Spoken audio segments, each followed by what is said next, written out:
नमस्कार, मी पंजाब डक. आज आहे 11 जून 2026. महाराष्ट्रातल्या शेतकऱ्याला एक अंदाज देणार आहे. कारण की राज्यामध्ये काय झालं, मान्सून बऱ्याच मध्ये दाखल झाला, पण ते काय झालं काही जिल्ह्यातच झाला. म्हणजे सांगली जिल्हा, सोलापूर जिल्हा, त्याच्यानंतर सातारा, कोल्हापूर ह्या पट्ट्यामध्ये इकडं बीडच्या काही भागापर्यंत आला. पण त्याच्यानंतर ते तिथं स्थिरावला. त्याच्यानंतर त्या मान्सूननं पूर्ण प्रगती केलीच नाही. तर राज्यात परत पाऊस कधी येणार आहे? तर राज्यातल्या सर्व शेतकऱ्याला सांगू इच्छितो की आज आहे 11 जून 2026. 13 जूनच्या नंतर काय होईल, राज्यामध्ये आता हे जे आजपर्यंत जे थांबलेला पाऊस आहे ते 13 जून पासून परत राज्यामध्ये पावसाला थोडी सुरुवात होणार आहे. 13 जून नंतर जे पाऊस पडेल, 13ला पडेल, 14, 15, 16, 17, 18, 19 हे काय होईल, एक दिवस पडेल, पुन्हा दुसऱ्या दिवशी येणार नाही, तिसऱ्या दिवशी पडेल, चौथ्या दिवशी येणार नाही. म्हणजे 13ला येईल तर 14ला येणार नाही, 15ला येईल तर 16ला येणार नाही, 17ला येईल तर 18ला येणार नाही. असं करत करत काय होईल, या 18-19 तारखेपर्यंत हे पावसाचं वातावरण असंच राज्यभर विखुरलेलं स्वरूपाचं भाग बदलत पडत राहणार आहे. मग राज्यात मान्सूनचा पाऊस परत करीत दाखल होणार आणि शेतकऱ्याचे पेरण्या कधी होणार? तर राज्यातल्या सर्व शेतकऱ्याला सांगू इच्छितो की मी पहिल्यापासूनच म्हटलं होतं की यावर्षी 3 टप्प्यामध्ये पेरण्या होणार. एक टप्पा राहील 7 ते 14 जूनचा. तर 7 ते 14 मध्ये काही भागामध्ये इकडं केजच्या पलीकडे तिकडे काही भागामध्ये जिथं जास्त पाऊस पडला तिकडे पेरण्या सुरू झाल्या, त्यांचे फोन देखील आले. इकडे सातारा, सांगली, कोल्हापूरकडे देखील ते सोयाबीन तिकडे देखील काही भागामध्ये पेरण्या सुरू झाल्या, लागवडी सुरू झाल्या. पण काय झालं त्याच्यानंतर महाराष्ट्रामध्ये की आपल्याकडं महाराष्ट्रामध्ये पाऊस सगळीकडे पोहोचत नाही. मग राज्यातल्या शेतकऱ्याला सांगू इच्छितो की 3 टप्प्यामध्ये जे दुसरा टप्पा आहे तर जूनच्या शेवटच्या आठवड्यामध्ये 20 जून ते 30 जून मध्ये, म्हणजे 20 जून पासून ते 30 जूनच्या दरम्यान राज्यात एक पाऊस येणार आहे. पण तुम्हाला सांगतो ते मान्सूनचा पाऊस काय होतोय, दरवर्षी मुंबईकडून येतो आणि यावेळेस काय होईल शॉर्टकट मार्गानं इकडून नागपूरकडून काही येईल, इकडून कर्नाटककडून येईल, असा कर्नाटक तेलंगणातून येईल. आणि त्याच्यामध्ये मात्र 20 जून ते 30 जून मध्ये एक दुसरा पेरणीचा टप्पा होईल, म्हणून हे लक्षात येतं.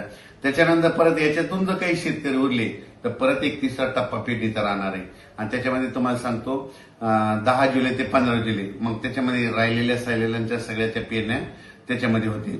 पण शेतकऱ्याला माझी विनंती की जमिनीमध्ये चांगली ओल असेल तरच पेरणीचा निर्णय घ्या, नसता पेरणी करू नका. कारण की 4 बोट 6 बोट ओलीव पेरणी केली तर ती आतापर्यंत फेल जाते, हे स्वतःचा देखील अनुभव आहे. म्हणून जमिनीमध्ये ईदवर ओल गेली त्यानंतर पेरणीचा निर्णय तुम्ही स्वतःचा घ्यायचा. आणि राज्यामध्ये मात्र 20 जून पासून म्हणजे 20 पासून काय होईल, बऱ्याच भागामध्ये पावसाला सुरुवात होईल.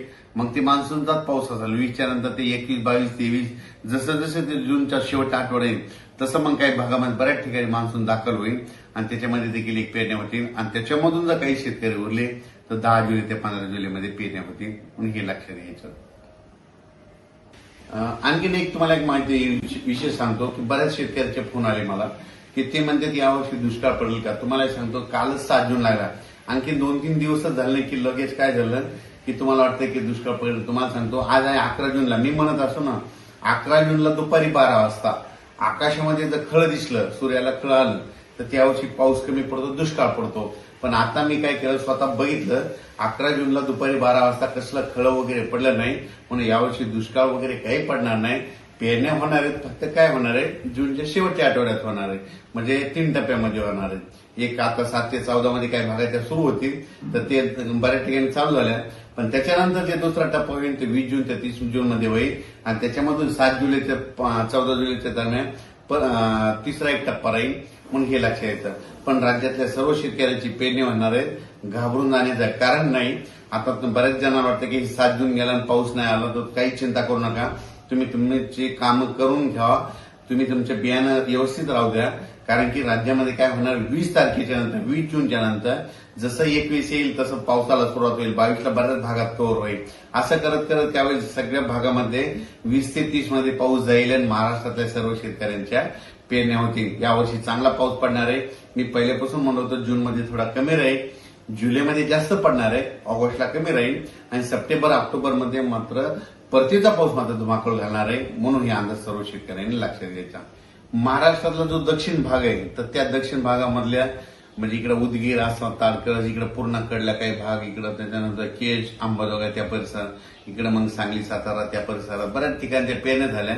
पण आणखीन बऱ्याच पेरण्या जवळपास सगळ्याच शेतकऱ्याच्या राहिल्यात, उगाच थोड्याफार प्रमाणाचा दक्षिण महाराष्ट्राकडे पाऊस थोडा दाखल झाला आणि त्याच्यानंतर मोसमी पाऊस थांबला.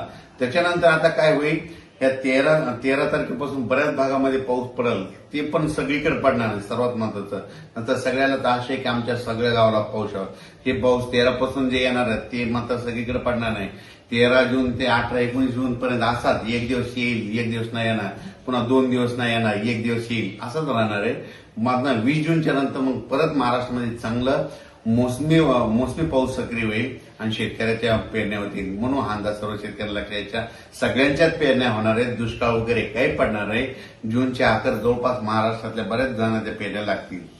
सुरुवातीपासूनच वैयक्तिक शेतकरी असल्यामुळे सांगतो की मी स्वतः पेरणी करत असताना मी स्वतः थांबतो, मी स्वतः पेरतो, कारण की स्वतःचा अनुभव आहे. जमिनीमध्ये पाऊस पडल्याच्या नंतर शेतामध्ये कुदळ घेऊन जायची. जमिनीत जर ईदभर ओल असेल तर तुम्ही पेरणीचा निर्णय घ्या, नसता घेऊ नका. 4 बोट 6 बोट जर तुम्ही पेरणी केली ना ती फेल जाते. म्हणून ही अंदाज सर्व शेतकऱ्यांना लक्षात येतात आणि आपण आपलं नियोजन करायचं.